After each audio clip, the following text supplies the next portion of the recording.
What's up guys? Welcome back to my channel. My name is Emma if you're new here, and I love to talk about all things Peloton, cycling, and fitness, so be sure to subscribe. I post every single Sunday.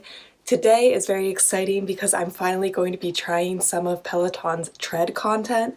I've never done this before because I've never had a treadmill, but I'm currently at my parents' house where they do have a treadmill. So I really want to try it out and give my thoughts on it. I am very excited because I feel like besides the bike, the tread is kind of the other big thing that Peloton has that makes them unique. Now, unfortunately, I do not have a Peloton tread, so I can't speak to that. And the treadmill that we have is probably like 20 years old. So my treadmill definitely does not have all the bells and whistles that the Peloton tread has. So I'm going to stick to walking content only, mostly because I've been on this treadmill before and it's just conked out if I've been trying to run on it really fast. So I figured I would just do a bunch of the different walking content that they have and give my thoughts. So it seems like there's 4 types of walking classes. There's just a normal walk, a power walk, a walk and run, and then a hike.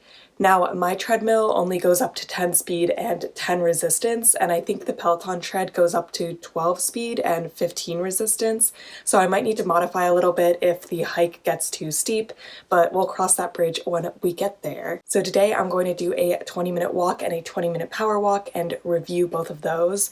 Currently, I've been walking on the treadmill a lot since I've got home, and I just do 10 incline, which is the highest incline my treadmill can go to, and then usually around like 4.5 speed, and I've just kind of grind through that for like an hour, and I find that to be a really good workout, and I just watch TV during it. I find it quite enjoyable, so I'm interested to see how these walk classes compare. I find on the bike, I need somebody to tell me what speed to be going because you kind of have to motivate yourself to go that speed.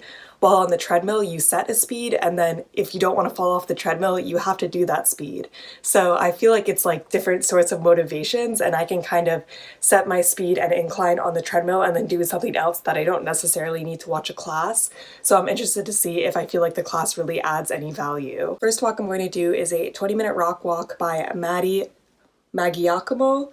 Probably butchered his last name, but it's actually the top rated 20-minute walk like ever. So I figure it should be a good one. It's from August 17th, 2020, and it just has some good music. I'm pretty excited, like Green Day, Third Eye Blind, Oasis. Yeah, I feel like this walk is gonna be a vibe.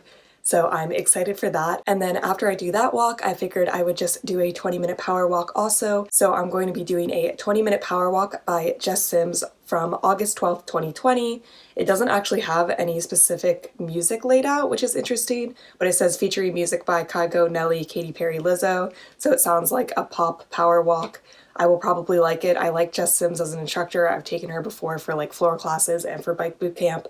Love her, so I feel like this is also going to be a good walk. I would already say one complaint I have about the Peloton app with walking content is that I wish that it would told you average resistance and average speed for these things, because I'm not necessarily worried about the walk and the power walk, but I think for the hike specifically, the resistance is going to be higher than my treadmill can go, so it's going to kind of stink to take a class and then like not be able to do it. I know that on the Peloton bike, you can see like average cadence and average resistance, but you can't see it actually on the app. So you would think that people that use the app would need it the most to see if their equipment can like perform to what the average is or like what the class is going to be. But I guess that's a feature that might be coming, or Peloton might just be saving it for like the nicer equipment that they have. Who really knows? I don't really understand like how Peloton decides who gets what features. So with that tiny rant, let's just get on in with the walking.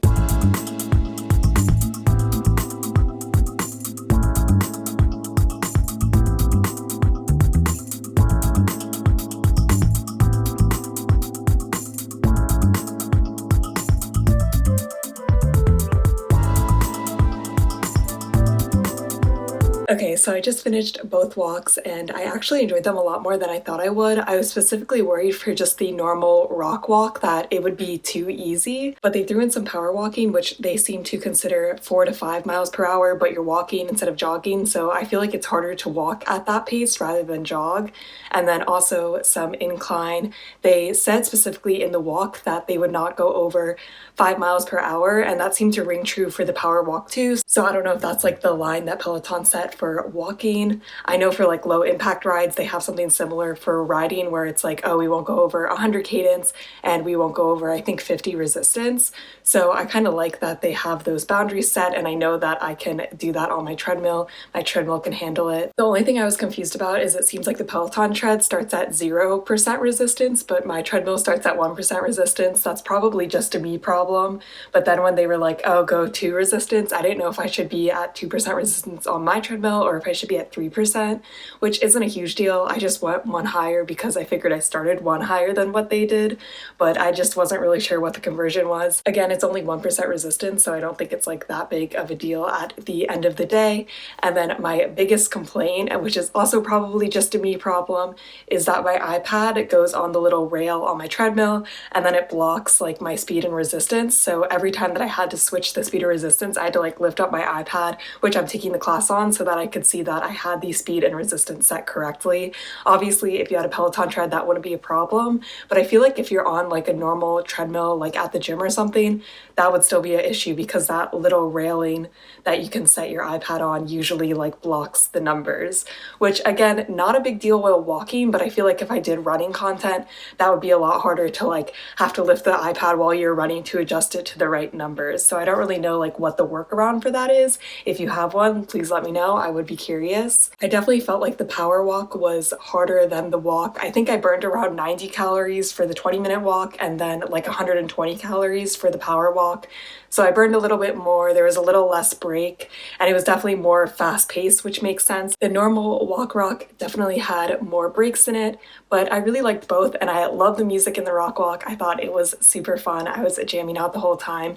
The music in the second walk just was okay in my opinion. I think the power walk wasn't set up completely correctly because usually for classes it will be like, oh, 3-minute warm up, like 16-minute normal walk, and then 1-minute cool down. But this one just said 20-minute warm up, which obviously wasn't true. I think we did a 3-minute warm up and then like got into the class and then no music was listed. So I'm not exactly sure what happened there. It's interesting that that is the top rated power walk, but really no complaints at the end of the day. I also feel like the rock walk focused on form a lot.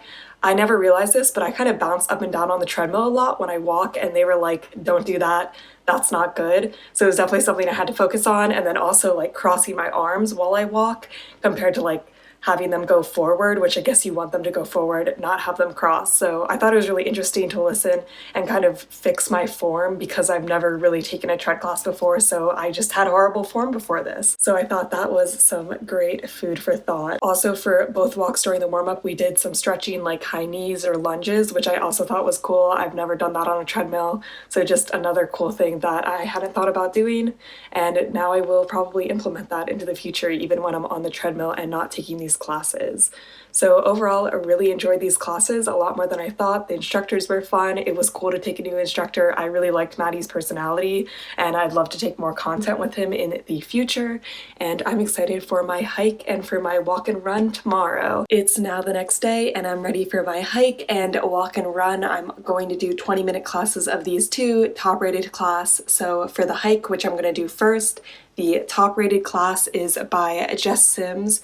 It's from June 26, 2019, so this is kind of an old one. I'm surprised. Usually newer classes are like the top-rated classes. The music is rap. We got some Drake, Lil Wayne, Nicki Minaj, Fetty Wap.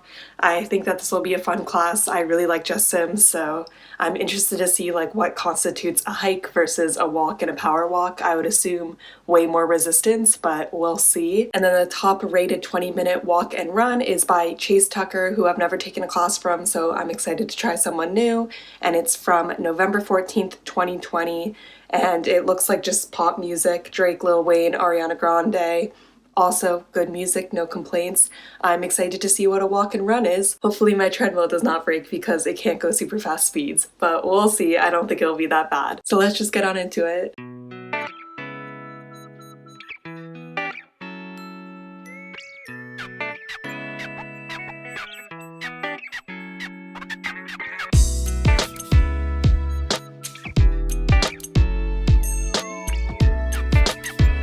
I just finished my two 20-minute walks. For the hike, we only went up to 10% incline, and I'm surprised. I thought we would go up more. My treadmill only goes up to 10%, so this worked out really well. And it was definitely more power walking, going faster, with a smaller incline than I thought. I thought a hike would be really steep and slow walking, but it was kind of just like a bunch of hills that they mixed in. You would do power walking and then have a resistance anywhere from like 1 to 10, and I really liked it. I definitely sweat a lot more than my 2 walks from yesterday. I burned around 130 calories on the hike, and then for the walk and run I burned around 150. The walk and run I thought was a really great class, and I would definitely recommend it for people that want to get into Peloton tread but find the treadmill classes kind of intimidating, because even for me as someone who like runs kind of regularly, the tread classes do look intimidating, especially the long ones. So I feel like a walk and run is kind of a good way to ease into it. You do like a minute of walking and then a minute of jogging and running, which I really liked, the alternating of pushing yourself and resting. It really felt like HIIT, which is always a good workout. It also was very reminiscent of like a treadmill program. I don't know if you've ever done one, but there's one on my treadmill that just kind of alternates between hills and running, and it felt a lot like that, but obviously I like this more because there's an instructor telling you motivating things. The music was great in both classes, and overall I really like both classes. When I take walking classes in the future, I'll probably gravitate towards the walk and run the most, I think, just because I like that there's a little bit of running in it along with hills, but I would also consider the hike because I do like the high incline, lower speed. I feel like I gave a lot of my opinions on kind of the walking classes in general yesterday, which I still agree with. My one thought that I had today was for cycling, you have the normal cycling classes, and then when you want to go easier, you have low impact rides. And I would say that's the same thing for walking. You have the treadmill classes, which are running, and then when you want to go easier, you can do walking. So I find it interesting that they group it separately. So there's a walking group of classes and then a running group of classes, while with cycling they like group it all into just cycling. I don't think that really means anything. I was just curious like why they do that. They could put all of the walks under running. I guess it's nice because you can find walking classes easier. I don't know. It doesn't really matter. Overall, 10 out of 10. I really do enjoy all of the classes that Peloton has, and I was glad that I got to try 2 new instructors. It is really fun to kind of just mix it up. So that's it for this video. Leave a comment down below if you've tried walking classes or if you've tried the running classes. That is probably the next thing I will try, but I just need to have access to a better treadmill. The one, even during the walk and run today, it was kind of struggling, so don't want to push it too hard. I hope you guys are having an awesome week, staying safe, and I'll see you in my next video. Bye!